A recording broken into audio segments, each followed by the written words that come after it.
ఈ రోజు రాష్ట్రంలో 175 నియోజకవర్గాల్లో ప్రతి ఇంటికి వెళ్లి ఈ ప్రభుత్వ మెడికల్ కాలేజీలు ప్రైవేటీకరించడం మీకు ఓకేనా కాదా అంటే ప్రజలందరూ ముక్త కంఠంతో ఇది ప్రభుత్వమే కట్టాలి, ప్రైవేటీకరణకు మేము వ్యతిరేకమని సంతకాలు చేయడం జరిగింది. 1 కోటి సంతకాల సేకరణ అని పేరుకు మాత్రమే 1 కోటికి పైగా 1,35,00,000 సంతకాలను ఈ రోజు మనం సేకరించగలిగామంటే ఈ ప్రభుత్వం మీద ప్రజలు ఎంత వ్యతిరేకంగా ఉన్నారు, ఈ ప్రభుత్వ మెడికల్ కాలేజీల్ని ప్రైవేటీకరించడాన్ని ప్రజలు ఎలా వ్యతిరేకిస్తున్నారో ఇప్పటికైనా కూటమి ప్రభుత్వం స్పష్టంగా తెలుసుకోవాలని కూడా ఈ సందర్భంగా తెలియజేసుకుంటున్నాం.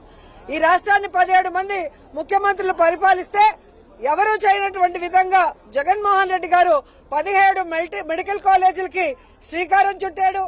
పర్మిషన్స్ తెచ్చి వాటిని కన్స్ట్రక్ట్ చేయడం కూడా జరిగింది. 7 పూర్తి చేశాడు.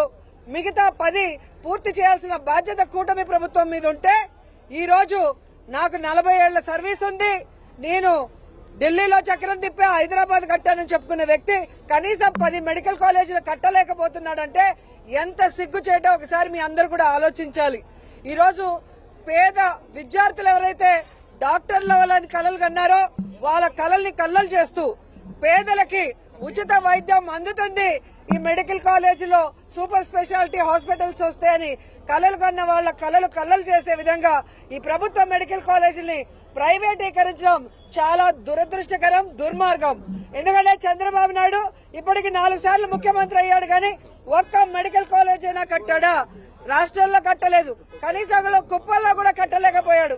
అందుకే ఈ రోజు పులివెందల్లో మెడికల్ కాలేజ్ పూర్తయినా దాన్ని ఓపెన్ చేయకుండా దానికి వచ్చిన 150 సీట్లను కూడా వెనక్కి పంపించాడు. అంటే జగనన్న అంటే ఈయనకి ఎంత అసూయ, జగనన్నకి మంచి పేరు వస్తుందన్న బాధతో జగనన్న పేరు చిరస్థాయిగా నిలిచిపోతుందన్న ఒక కక్ష సాధింపుతోనే ఈ రోజు ఇవన్నీ ఆపారు.